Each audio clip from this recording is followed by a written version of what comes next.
Bonjour à tous et bienvenue dans ce nouvel épisode de Fan Club Podcast.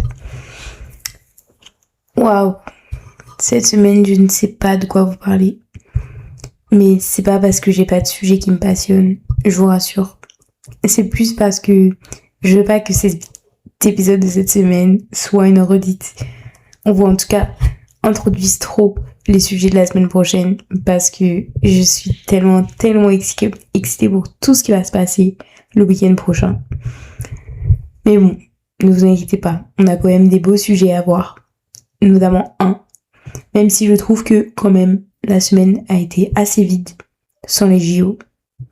J'ai pas beaucoup regardé au final, je pensais que j'allais avoir un peu plus de temps, mais c'est vrai que c'était les premiers JO où j'étais vraiment dans la vie active et je pouvais pas trop me permettre de regarder toutes les épreuves pendant toute la journée. Mais quand même, ça faisait du bien de s'endormir devant le patinage artistique, de regarder un petit peu les nouvelles, d'avoir les notifications. Voilà, c'était trop cool. Mais bon, en tout cas, j'ai hâte pour les prochaines grandes compétitions sportives qu'il va y avoir, notamment bien sûr la Coupe du Monde cette année. J'ai trop hâte. J'espère que le décalage horaire ne va pas être trop intense, mais j'ai trop hâte. Enfin bref, en tout cas, on a quand même eu des belles choses qui se sont passées cette semaine, notamment 2 cérémonies, la cérémonie des Césars, que j'ai regardé pas vraiment. En fait, franchement, honnêtement, pas. J'allais dire que je l'avais regardé, mais je l'ai pas du tout regardé. Je l'ai pas regardé, mais j'ai vu donc les résultats, j'ai vu des extraits, notamment des speeches. Alison Wheeler, enfin, meuf, t'es trop drôle en fait. Et puis, il y avait aussi celle que j'ai regardée plus attentivement, la cérémonie des Brit Awards. Alors, c'est vrai que j'avais fait un épisode complètement dédié aux Grammys, à mes prédictions sur les Grammy Awards, mais il faut savoir que bien que ça soit la cérémonie la plus prestigieuse dans l'univers de la musique, c'est l'un des meilleurs prix. Et le plus grand, c'est l'album de l'année aux Grammy Awards. C'est le plus grand titre en tant qu'artiste musicien. Pour moi, la cérémonie que je préfère, c'est les Brit Awards. Je crois que j'en avais déjà parlé l'année dernière, mais cette cérémonie, je l'adore parce que déjà, premièrement, je trouve que l'ambiance est tellement plus marrante. C'est un peu moins chic et prout-prout. Beaucoup plus second degré finalement. Et ça, c'est à l'image à tous nos British. Moi, j'adore l'humour britannique. C'est my type of humor. Donc voilà, les humoristes et les présentateurs, c'est tout le temps une partie plaisir pour moi. Même si, franchement, j'adore Trevor Noah qui a présenté les Grammy Awards ces dernières années.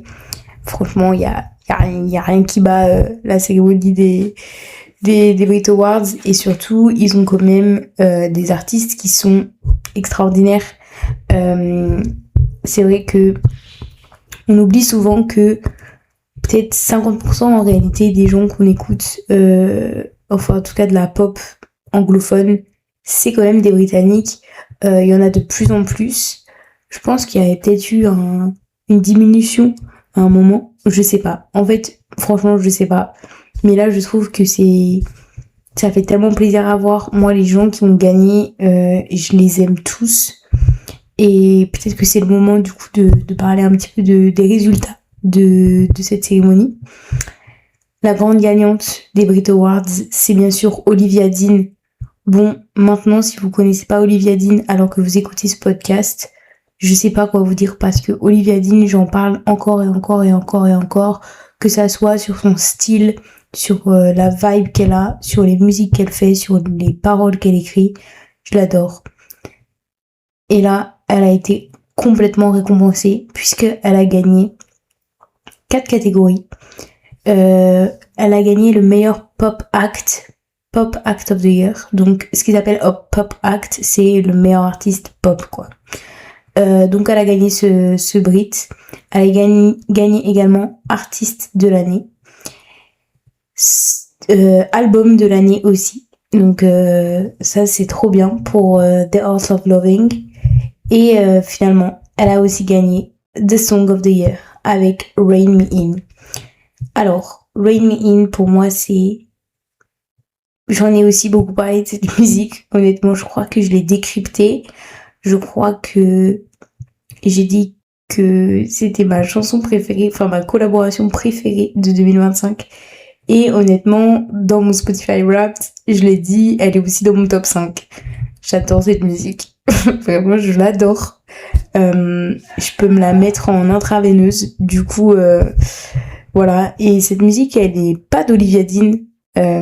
En fait, initialement, elle est de Sam Fender, qu'il a écrit il y a 4 ans et qui est sorti dans l'album de l'année dernière. Et dans cet album, il me semble que c'était l'année dernière, ou bien c'était peut-être fin d'année 2024, je sais plus. Et dans cet album qui s'appelle People Watching, il y a du coup une version solo de Sam Fender, et il a proposé à Olivia Dean, en tout cas je ne sais pas comment ça s'est fait, mais ils ont décidé de faire une collaboration, et pour introduire au monde entier ce duo et cette nouvelle musique et cette nouvelle version. Ils l'ont fait en live avant même de l'annoncer, et en fait c'est comme ça qu'ils l'ont annoncé un petit peu. Ils ont proposé cette musique en live. Ça a été absolument viral, notamment au UK, mais aussi pas mal en Europe. Assez peu en France, parce qu'il faut le dire, en France, on a quand même très peu de culture britannique. On est quand même très fermé sur nos artistes français, ce qui est pas mal, hein. Mais voilà, du coup, on a peu entendu Rain Me In. Et c'est d'ailleurs, ça m'a d'ailleurs fait beaucoup rire, parce que quand j'ai préparé ce podcast, je me suis rendu compte que Olivia Dean en France, elle était très connue, et tout le monde m'a dit, mais oui, t'as vu, elle a fait Album of the Year, elle a fait Artist of the Year, elle a eu Song of the Year. Et je lui dis, mais tu sais ce que c'est Song of the Year? Et ils m'ont dit, ouais, c'est Man I Need, ou... Et en fait, ce n'est pas Man I Need, ou c'est pas... j'ai plus les chansons qu'elle a sorties, mais les titres, mais c'est vraiment Rain Me In, qui n'est pas une de ses chansons, mais qu'elle a permise de... Enfin, qu'elle a su faire envoler, quoi. Et du coup, leur collaboration, elle est absolument spectaculaire. Ils sont top 1 actuellement au UK, encore. Alors, ils ont été plusieurs fois top 1. En fait, ils ont été plusieurs fois dans le top 100. Enfin, dans le top 5 du top 100. Et là, je crois, en début d'année, ils ont atteint la première place, ce qui est fou, puisque la chanson est vraiment là depuis très longtemps. Et genre, c'est fou que ça marche autant. Sam Fender, je pense que lui, il a un style quand même beaucoup moins pop. Enfin, même, il fait pas du tout de la pop. Il est connu, mais ses musiques, elles sont pas forcément genre dans les top charts des UK, parce que c'est quand même très compétitif, et il y a beaucoup d'artistes pop. Donc, généralement, c'est eux qui sont en tête. Et lui, il est, du coup, il a un style plus alternatif et indépendant. Et du coup, c'est un choc. Donc, il a eu ce Brit Awards aussi de Song of the Year, puisqu'ils l'ont eu ensemble. Et il a également eu le Brit de Alternative Act. Donc, comme j'ai dit tout à l'heure, c'est la même chose que Pop Act, mais c'est pour le style alternatif. Donc, voilà. Et moi, Sam Fender, je l'adore. Et si vous aimez Rain Me In, je vous encourage à aller écouter d'autres musiques de Sam Fender, parce que ce gars, il est trop chouette. Ses musiques, elles sont trop bien. Et surtout, vraiment, il est tellement agréable à suivre. Genre, c'est vraiment un bête d'artiste. Il est tellement intelligent dans ce qu'il fait. Et surtout, cette année 2025, en plus de Rain Me In, il a fait plein d'autres projets qui étaient très cool et dont il a eu beaucoup de résultats par rapport à d'autres années. Donc, voilà. Franchement, c'est trop bien. Je vous encourage à aller écouter Sam Fender. Peut-être que je peux vous citer quelques musiques. Je vais pull up mon Spotify en rapide, et je vais vous conseiller quelques musiques de Sam Fender.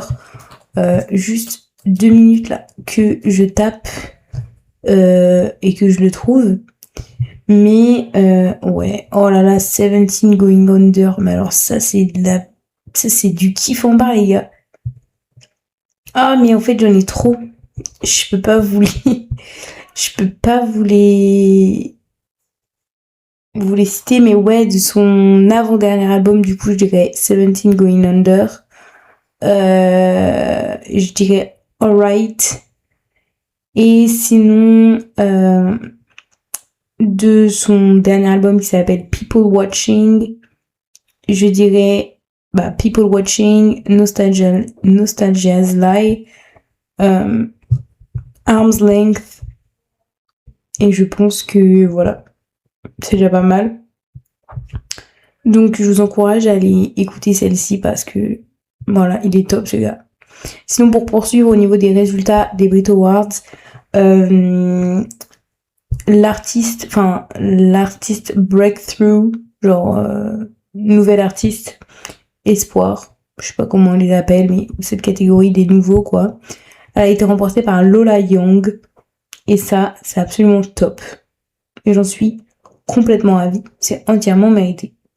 Donc là, vous voyez déjà que Olivia Dean et Lola Young sont deux artistes anglaises. Je vous avais dit qu'il y avait beaucoup de gens qui sont anglais en réalité. Bref, peu importe. Donc, amplement mérité Lola Young. J'adore, moi, j'ai vraiment adhéré à tout ce qu'elle a proposé. J'adore son style. Je dirais pas que c'est une artiste que je vais écouter énormément ou que je vais être fan de son album en entier. Mais, néanmoins, j'adore la niche dans laquelle elle est. Et ça m'arrive très souvent de kiffer certains de ses sons. Donc voilà. Et je pense sincèrement aussi que c'est une artiste où, genre, elle va sortir son album et je serai capable de retrouver des musiques que, je sais pas, j'avais pas entendues, qui étaient pas venues à moi au moment de la sortie, mais de les retrouver genre 5-6 ans après. Parce que, en vrai, ces musiques, elles sont un peu intemporelles et elles sont tellement, genre, je sais pas, elles sont tellement englobantes.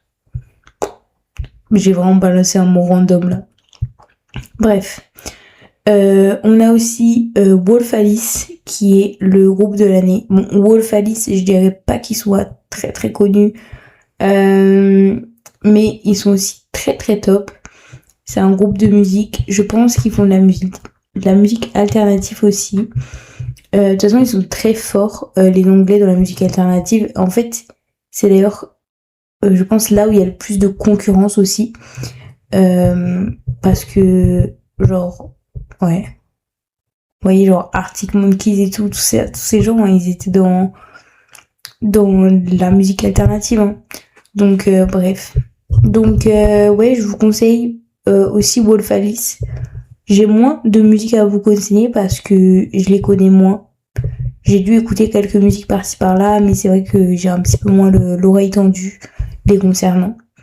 Je vais aussi parler des catégories internationales qui ont été gagnées par Patsy de Bruno Mars et Rosé, qui est The International Song of the Year, et Rosalia, qui a gagné International Artist of the Year. Rosalia qui s'est également produit sur la scène. Je l'ai pas dit, mais tout comme Lola Young et Olivia Dean, qui se sont produites parmi ceux que j'ai cités avant. Et c'était encore une fois magnifique. Rosalia, elle sait tellement faire le show. Je me souviens, je l'ai vue à Lollapalooza il y a 3 ans maintenant presque. Et elle sait tellement faire le show. Elle est incroyable à regarder en fait. Vraiment, elle donne tout. Et que ça soit en termes de chant, en termes de danse. La meuf, ça serait une rosta si elle faisait la Star Academy, je vous jure. Donc, ouais. Vraiment, cette artiste, elle est au top. Je l'adore. C'est entièrement mérité en plus avec l'album qu'elle a sorti qui est phénoménal. J'en ai déjà parlé. Donc, ouais, trop mérité. Et puis, comme j'ai dit, International Song of the Year, c'était Apathy. Il y a également eu 2 récompenses un peu particulières. Il y a Ozzy Osbourne qui a été récompensé pour son Lifetime Achievement. Donc, globalement, on a récompensé sa carrière. Pour ceux qui ne connaissent pas, Ozzy Osbourne, c'est l'un des membres du groupe de rock Black Sabbath. Un groupe emblématique de rock anglais. Donc, voilà. Et après, après Black Sabbath, il a fait une petite carrière solo aussi. Je pense que ça a moins marché. Mais voilà.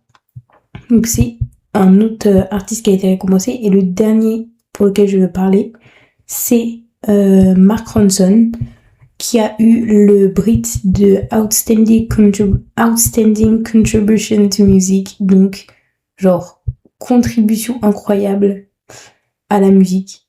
Je connaissais pas ce titre, je suis même pas sûre qu'il existe vraiment, mais en tout cas, on a tenu à récompenser Mark Ronson pendant ces Brit Awards, c'est amplement mérité. Je ne suis pas sûre que son nom soit très connu, mais je pense que vous voyez tout ce qu'il sait.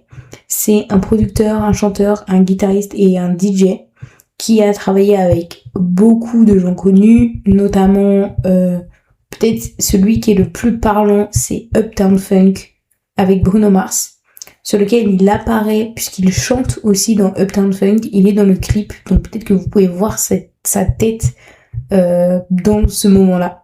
Mais ce que vous savez peut-être pas, c'est que c'est aussi lui qui a travaillé en collaboration beaucoup avec Amy Winehouse sur ses plus grands tubes en vrai, genre Rehab, You Know I'm No Good, Back to Black, Love is a Losing Game.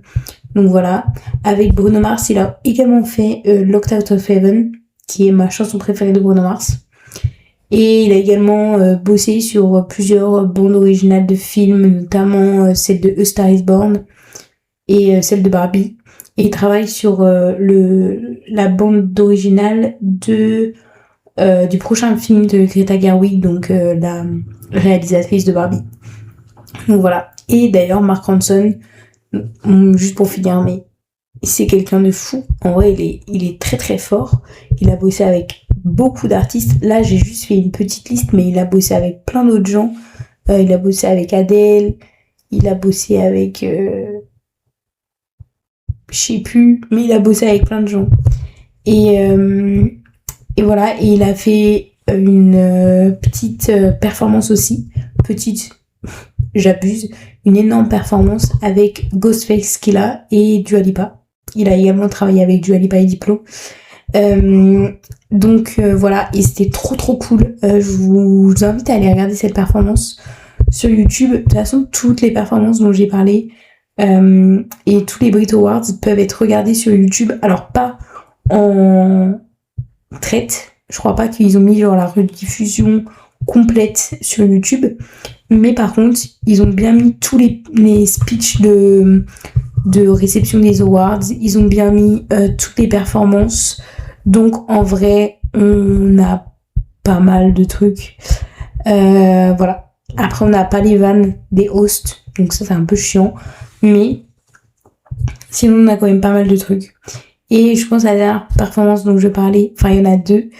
L'avant-dernière c'est celle de Ray, qui a fait une performance de Where is my husband et d'une autre de ses chansons que je ne connais plus. C'était cool, mais j'avoue que c'est pas sa meilleure perf. Mais quand même waouh, mais c'est pas sa meilleure perf et j'ai l'impression qu'il y avait des problèmes de son. Donc voilà. Et du coup, je voulais juste pointer du doigt que Ray était également anglaise. Et, petite anecdote, elle était dans la même école que Olivia Dean, mais elle avait juste 1 an de plus. Du coup, elle se connaissait. C'est hilarant. Voilà. Et il y a également Somber qui a performé. Il y a également Alex Warren. Il y a plein de gens. Donc je vous encourage à aller tout regarder. Et voilà.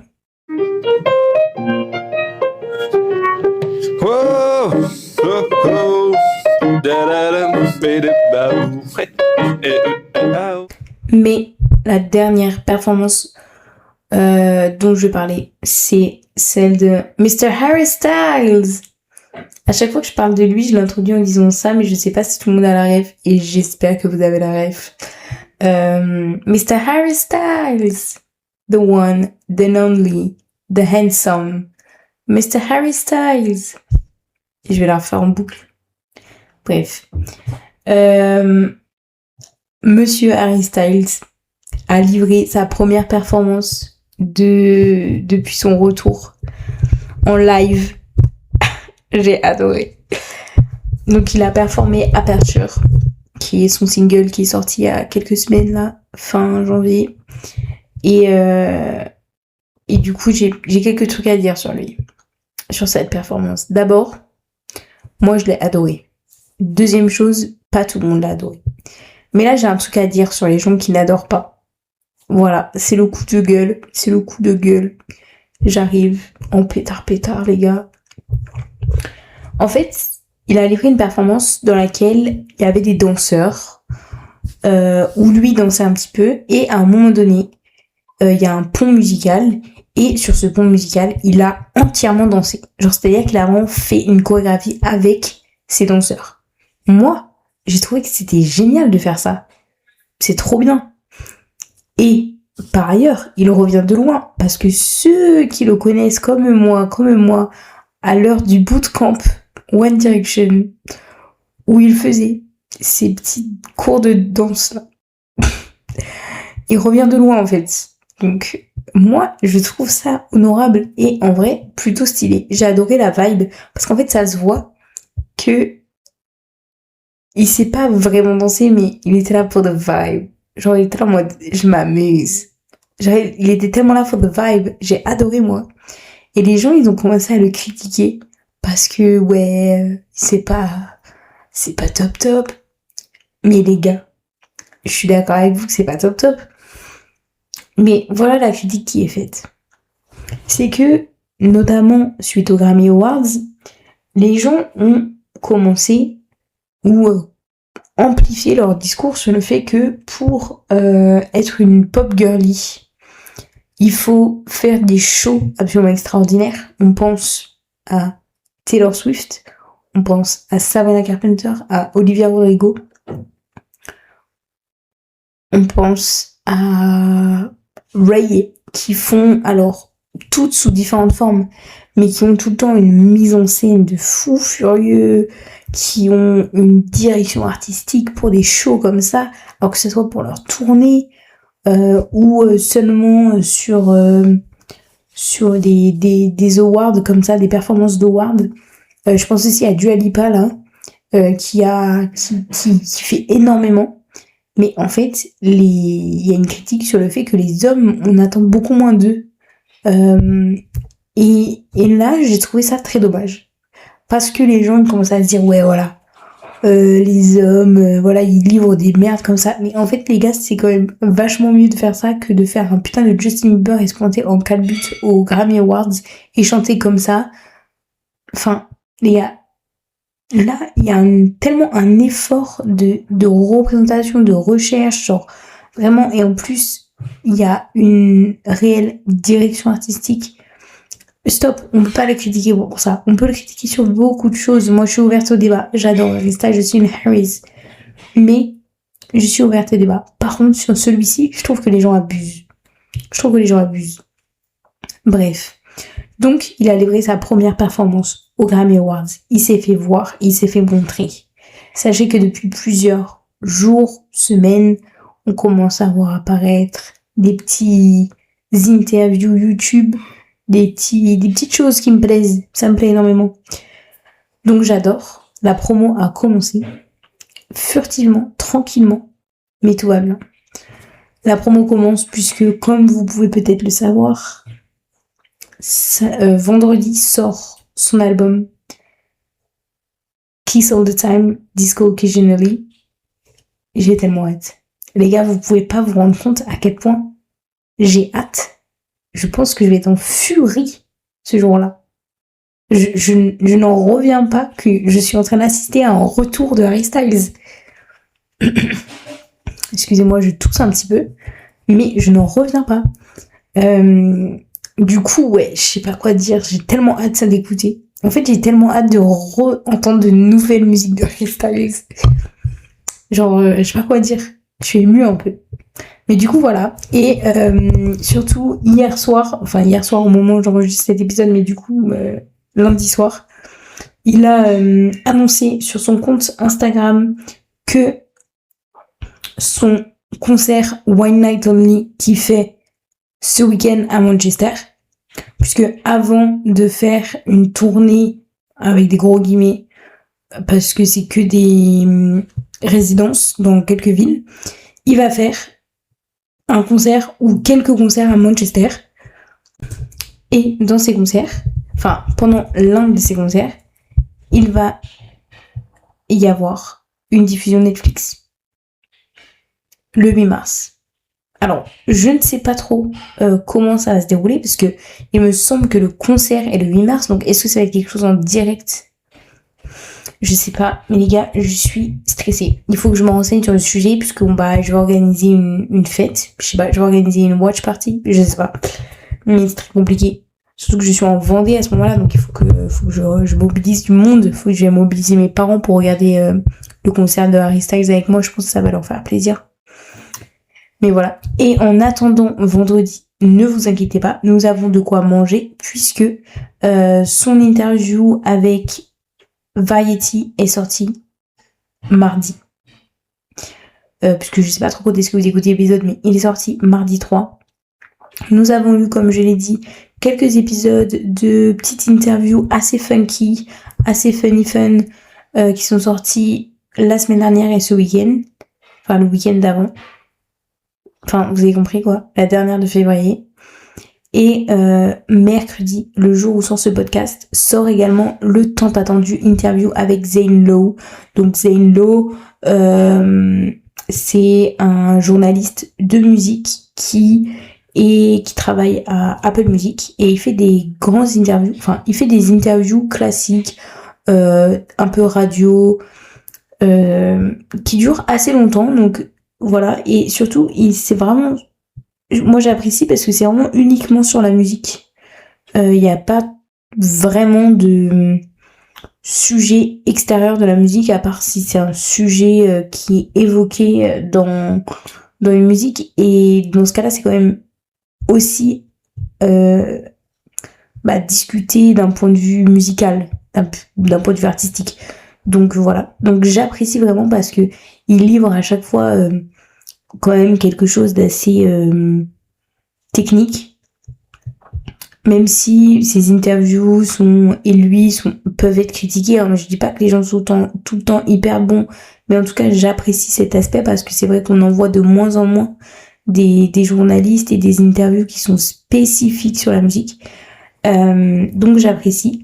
Et il a l'habitude, avec Harry Styles, il en a fait un pour Fine Line, et je crois qu'il en avait fait un aussi pour Harry's House. Enfin, je crois qu'il en avait fait 2, mais je suis pas sûre, peut-être qu'il en a fait qu'un seul pour un des 2 albums, mais je ne sais plus lequel.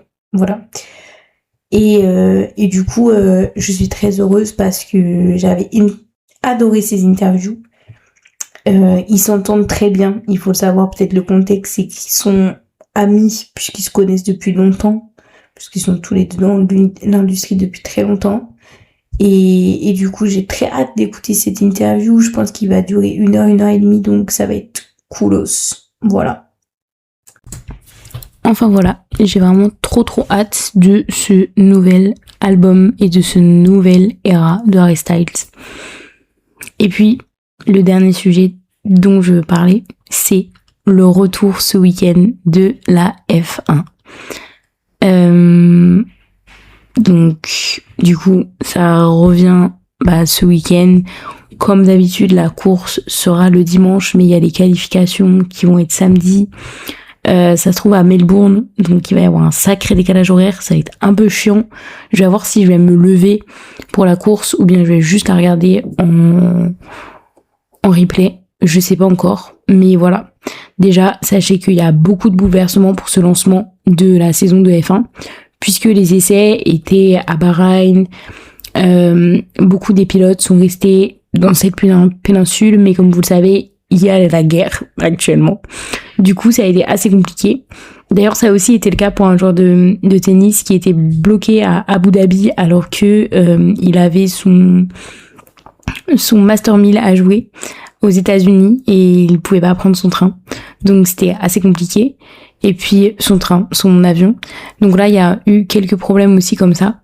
Et puis surtout, ça pose aussi problème au niveau de la durée du conflit pour la F1. Est-ce que il y a des problématiques au niveau des dates des courses? Donc voilà. Après, bien sûr, la guerre pose des plus gros problèmes que simplement le calendrier de la F1. On s'entend bien là-dessus. On est d'accord.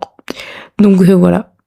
Sinon, en termes de lancement de la saison, on a plein de changements puisque on arrivait à la fin des modèles des voitures. Donc il y a le changement des voitures, il y a aussi un changement de moteur. J'ai pas tout compris et tout regardé les nouveautés, mais je voulais quand même vous présenter ce que je savais. Déjà, la principale chose, c'est que dans les nouvelles réglementations, il va y avoir une réduction de la taille des voitures. Donc, elles vont être moins larges, elles vont avoir des plus petits pneus et elles vont aussi être plus courtes. Donc, le résultat, c'est qu'elles vont être plus légères. Et ce qui est cool, c'est que comme elles vont être plus petites et plus légères, on aura sans doute plus de combats en wheel to wheel, donc genre côte à côte, roue contre roue. Donc ça, c'est plutôt cool. Il y a aussi donc la suppression du DRS, qui était le système pour aller plus vite, en gros. Le système pour aller plus vite. J'ai un peu la flemme d'expliquer le DRS puisque je m'apprête à expliquer le nouveau système qui est peut-être un peu plus pertinent de savoir ce qu'est ça. Du coup, c'est un nouveau système qui s'appelle le AA, qui s'appelle donc le Active Aérodynamique, enfin Active Aéro. Et en gros, il y aura deux modes. Le mode Z qui vont être pour les virages, pour avoir plus d'appui aérodynamique dans les virages, et le mode X qui va permettre de soulever l'aileron avant, je crois, et baisser l'aileron arrière, et du coup avoir une vitesse de pointe sur les lignes droites. Du coup, ça va remplacer un petit peu le DRS, dans le sens où ça va permettre de booster et booster leur vitesse. Mais il me semble que ça sera pas via un bouton. Mais ça, je suis pas sûre. Alors que le DRS, c'était quelque chose qu'on activait. Il pouvait être activé automatiquement, mais voilà. Et il va aussi avoir un autre mode qui est le overtake ou le overdrive. Je sais plus trop. Mais en gros, c'est pour... Enfin, en gros, on pourra pousser ce bouton pour se servir de la puissance et utiliser genre jusqu'à plus de 300 km de puissance supplémentaire. Et en fait, ça, c'est un peu trop bizarre parce qu'en gros, c'est dû au fait que le moteur change. Avant, il y avait une répartition entre le moteur, le système électrique et le système thermique qui était déséquilibré. Je crois que c'était 80-20, genre 80% le moteur a un système thermique et 20% du système électrique. Et cette année, ils ont changé pour avoir 50-50. Du coup, le système thermique, il avait 500 kWh et maintenant, il passe à 400 kWh. Et le système électrique, je sais plus à combien il était, mais du coup, il passe à 300... Bah non, il passe aussi à 400 kWh. Et du coup, ce système électrique, il va pouvoir être utilisé justement pour ces overtakes. Genre, ça va être le mode OT. Et du coup, il y a un peu une question sur, genre, les stratégies, genre, comment ils vont s'en servir, puisque, genre, ça se recharge en même temps que tu suis quelqu'un, du coup, parce que c'est de l'électrique. Et après, ça va pouvoir te booster pour le prendre. Mais du coup, les gens, ils savent pas trop ce que ça va faire comme stratégie. Comme vous pouvez le voir, je suis pas encore au point sur réellement le système technique et également réellement ce qu'il y a, surtout sur cette partie du overtake. Donc je vais voir ce que me dit Julien ce week-end. Je pense qu'il va tout expliquer. Donc si vous avez des questions, n'hésitez pas à l'écouter parce que pour le coup, notre Julien, il est tellement incroyable pour les explications comme ça. C'est vraiment lui qui m'a appris. Je connais pas tout parce que je m'intéresse pas non plus beaucoup à la mécanique du sport, mais c'est quand même important de savoir parce que comme ça fait partie des décisions stratégiques, bah pour bien comprendre pourquoi on prend certaines décisions, c'est aussi important de comprendre certains mécanismes. Donc voilà. Et il y a eu quelques autres annonces qui se sont passées ce week-end ou bien cette fin de semaine dernière. D'abord, au niveau du temps des qualifications, les qualifications en F1 sont divisées en 3 temps. Les Q1 qui durent 18 minutes et auxquels sont éliminés 5 pilotes. puis les Q2 qui durent 15 minutes et sont éliminés 5 pilotes. Et ensuite les Q3. Et là, du coup, il y a les 10 pilotes restants. Et ça durait de base 12 minutes, mais là ça va durer 13 minutes. Et là je viens de capter également que l'un des grands changements de cette année, c'est qu'il n'y aura plus 20 pilotes mais 22. Et du coup je me demande comment va se faire la répartition des qualifications pour les pilotes, puisque avant du coup comme il y en avait 20 pilotes sur la grille, les qualifications, ça se faisait 5 personnes partent, enfin les 5 derniers partent à la Q1, puis les 5 derniers de la Q2 partent pour la Q3 et du coup la Q3 il reste les 10 derniers. Mais du coup je me demande un peu comment va se passer ces qualifications au niveau de la répartition des personnes qui partent, quoi, des éliminés entre guillemets. Donc voilà. Mais en tout cas la première modification au niveau des qualifs, c'est le temps de la Q3 qui va durer 13 minutes au lieu de 12. Voilà. Il y a également une annonce concernant Monaco, puisque l'année dernière ils avaient mis en place une règle qu'il fallait au moins 2 arrêts au stand, et ça a été supprimé. Donc c'est un peu la raison pour laquelle ils avaient mis ça, c'est parce que les courses à Monaco sont un peu chiantes, parce qu'en fait les rues sont très très courtes, enfin sont très très étroites, et du coup ça laisse pas de place pour doubler. Donc généralement maintenant, comme les Formule 1 sont très grosses, vraiment plus possible de doubler. Donc s'il n'y a pas d'arrêt au stand, l'ordre des qualifications et l'ordre de départ est le même que l'ordre de l'arrivée. Donc pour qu'il y ait un peu plus d'action et qu'il y ait plus de dépassement, etc., ils avaient mis en place 2 arrêts obligatoires l'année dernière. C'était un peu une phase test. Visiblement, ça n'a pas plu, puisqu'en fait, il y a eu aussi des stratégies qui ont été élaborées, qui ont bloqué la course, et du coup, ils ont décidé de la supprimer.